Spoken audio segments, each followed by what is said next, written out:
Greetings, Temple Beth Shalom. Rabbi Boxt here for our Parashat Shavua, Torah portion of this week.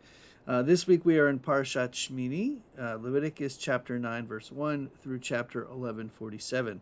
We are continuing from Parashat Tzav, the dedication of the tabernacle, the ordination of the priests. We are looking at the divine presence in the sanctuary and what is going on in which Aaron and his sons take on their responsibilities the eighth day. So they had to wait 7 days, and now we're on the eighth day. And what happens after they begin their responsibilities? And there's a joyous occasion that's going on, and then there is a terrible tragedy, which we'll talk about in a moment or two. And then we have permitted and forbidden foods, and then what happens with defilement and how you get purified in that case. So on the eighth day, Moses calls Aaron and his sons and the elders of Israel, and they're told to take a calf of the herd for a purgation offering. And the Israelites are taking goats for purgation offerings as well. And the Eternal is going to appear in front of the people. And everyone is bringing to the front of the tent of meeting all the things that Moses has commanded. Moses says, "This is what the Eternal has commanded that you do, that the presence of the Eternal may appear to you." And Aaron and his sons come forward and they do all that they're supposed to do, the different offerings. But then, a little bit further down, Aaron lifts his hands and presumably does the priestly benediction and blesses them. And then Moses and Aaron go into the tent of meeting.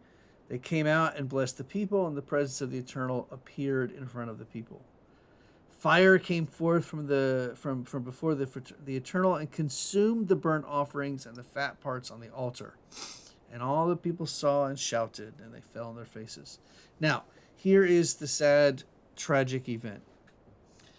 Aaron had two of his sons, Nadav and Avihu, and each they took their fire pan and they put fire in it, and then they put incense on it, and they offered it before the Eternal, alien fire.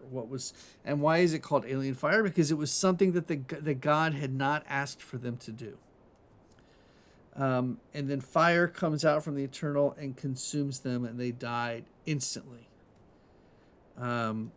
And Moses says to Aaron, here is what the Eternal meant when the Eternal said, "Through those near to me I show myself holy and gain glory before all the people." And Aaron was silent. And Aaron was not allowed to mourn his two sons. Aaron was commanded actually not to mourn his two sons, and it's very, very tragic event. God says to Aaron, "Drink no wine or other intoxicant, you or your sons, when you enter the tent of meeting, that you may not die. This is a law for all time throughout the ages. For you must distinguish between the sacred and the profane, and between the impure and the pure." So not only is Aaron told that he can't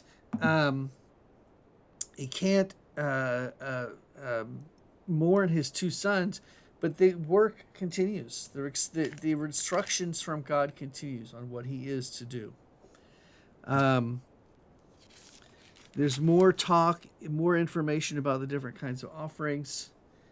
And then we get to chapter 11, in which God is telling Moses to tell the Israelites what they aren't allowed to eat.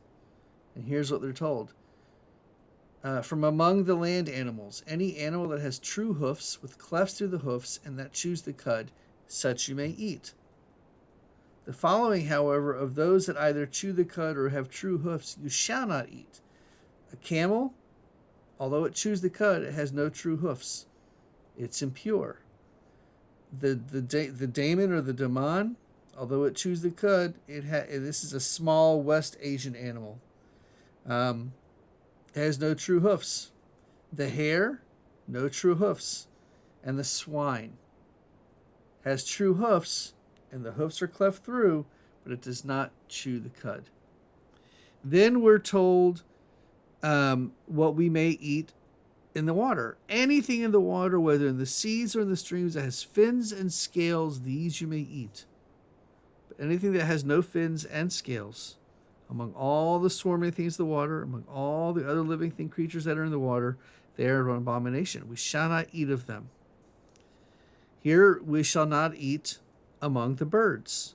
We shall not eat the eagle, the vulture, the black vulture, the kite, falcons of every variety, all varieties of raven, the ostrich, the nighthawk, the seagull, hawks of every variety, the little owl, the cormorant and the great owl, the white owl, the pelican and the bustard, the stork, herons of every variety, the hoopoe and the bat. And then we're told what we may not eat among the, it says all winged swarming things that walk on fours shall be an abomination. But these you may eat among all the winged swarming things that walk on fours, all that have above their feet jointed legs to leap on the ground. So we may eat variety of bald locusts, crickets, all varieties of grasshoppers, but all other winged swarming things that have 4 legs shall be an abomination to us. And then we talk about, the Torah portion talks about what happens if someone touches something that's impure, especially if it's a carcass, and how they become pure again. So a lot of really interesting, sometimes kind of gross things, but really interesting parts of the Torah portion this week. And with that, I wish you a Shabbat Shalom until next time.